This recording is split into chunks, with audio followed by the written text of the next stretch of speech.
Hello students, you are welcome at my channel.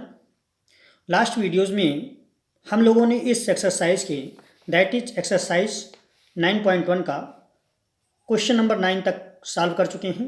अब इसमें हम लोग क्वेश्चन नंबर 10 सॉल्व करेंगे। क्वेश्चन नंबर 10 में क्या है कि two poles of equal heights are standing opposite each other and either side of the road which is 80 meter wide from a point between them on the road. The angle of elevation of the top of the poles are 60 degree and 30 degree respectively. Find the height of the poles and the distance between and the distance of the point from the poles. So how can we do it?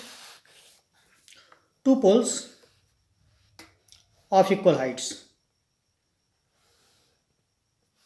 Two poles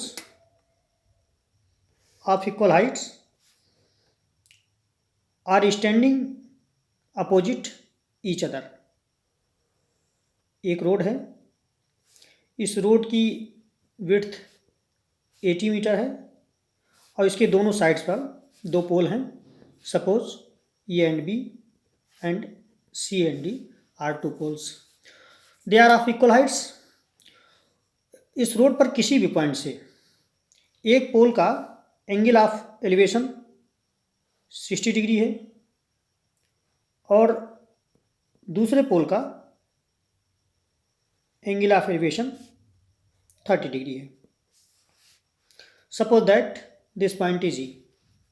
so we have to find out the height of the pole and distance of the point from the pole. मतलब इस point का distance इस पोल से या इस पोल से हमें find out करना है।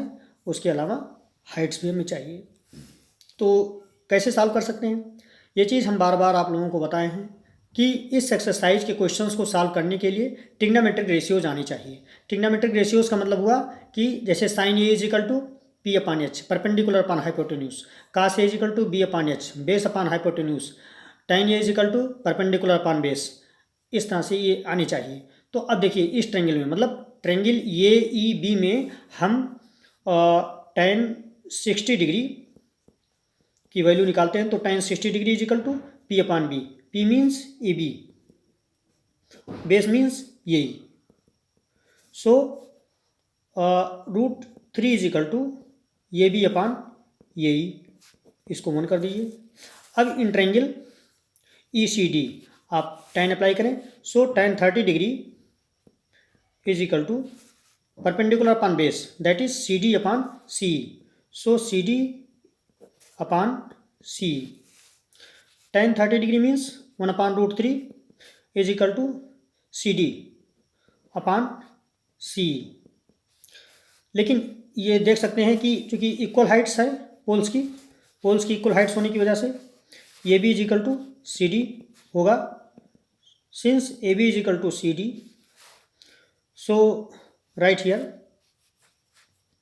1 upon √3 is equal to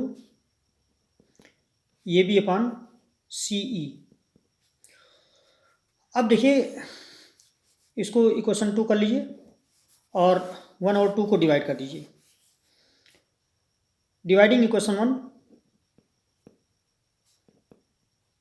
1 by equation 2।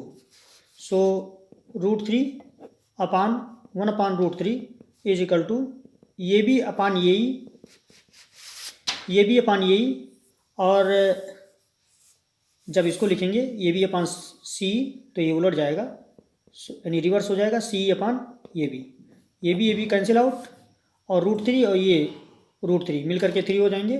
3 is equal to C upon A E, that is 3 ये ई इज इक्वल टू सी ई। अब ये इज इक्वल टू क्या हम लिख सकते हैं? A C, that is 80 minus C. So 380 minus C is equal to C. Okay, क्योंकि यहाँ पे देखिए ये ही लिखा हुआ है, तो ए की वैल्यू क्या हो जाएगी? 80 से हम सी ई को माइनस कर दें तो ए ई की वैल्यू मिल जाएगी। इसीलिए ए ई इज इक्वल टू क्या लिखा हमने, 80 माइनस सी ई। सो मल्टीप्लाई कर लीजिए, 240 minus 3 C E is equal to C E. So 240 is equal to C E plus 3 C E, that is 4 C E. C E is equal to 240 upon 4, that is 60 metre. यानी C यहाँ से यहाँ तक की distance कितनी हो जाएगी, 60 metre. तो कितना, ये ही कितना होगा, 20 मीटर। सो ये इज इक्वल टू 20 मीटर। इसका मतलब हुआ कि फर्स्ट पोल से इस पॉइंट की डिस्टेंस 20 मीटर होगी और सेकंड पोल से यानी सी डी से इस पॉइंट की डिस्टेंस 60 मीटर होगी। अब height of the pole find out करते हैं। कैसे करेंगे, अब लिखिए from equation 1, from 1 √3 is equal to A B upon ये की वैल्यू फाइंड आउट कर ही चुके हैं, कितना, 20। ये इज इक्वल टू कितना है, 20। अब यहाँ पे आप ये की वैल्यू रख दीजिए 20। √3 is equal to A B upon 20। So A B is equal to 20 √3, 20 √3, क्योंकि दोनों पोल्स इक्वल हैं। So A B is equal to C D is equal to 20 √3 metre. यानी पोल्स की हाइट कितनी हो गई, 20 √3, और इस पॉइंट की डिस्टेंस फर्स्ट पोल से 20 मीटर और सेकंड पोल से 60 मीटर। इस तरह से ये क्वेश्चन सॉल्व हुआ। कहीं भी किसी भी स्टेज पर कोई भी कन्फ्यूजन हो तो आप उसे कमेंट बॉक्स में ज़रूर लिखें, हम उसको और बेटर तरीके से सॉल्व करने का कोशिश करेंगे। और वीडियो को लाइक, शेयर और सब्सक्राइब जरूर करें। Thank you.